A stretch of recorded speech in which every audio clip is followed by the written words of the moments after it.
Najkrvavija bitka Velikog rata na svim frontovima vođena je od 19. do 22. septembra 1914. godine u Srbiji na Mačkovom kamenu.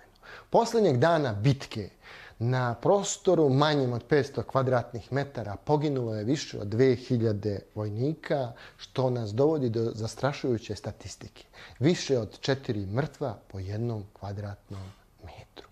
Poginulo je ukupno oko 1200 austrougarskih vojnika i oko 800 srpskih vojnika.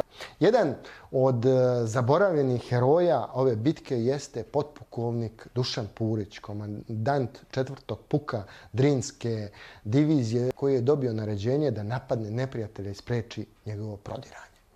Dolaskom na Mačkov kamen, a posle dugog marša, shvatio je da se moral vojske može podići samo sopstvenim primjerom.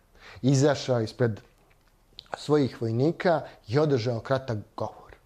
Vojnici, mi smo ovdje došli da ginemo za otadžbinu. Komandiri ispred svojih vodova i četa, komandanti ispred svojih bataljona, a ja ću ispred vas.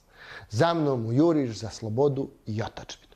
Nakon toga krenuo je u juriš u kom je poginuo u teškoj borbi prsa u prsa.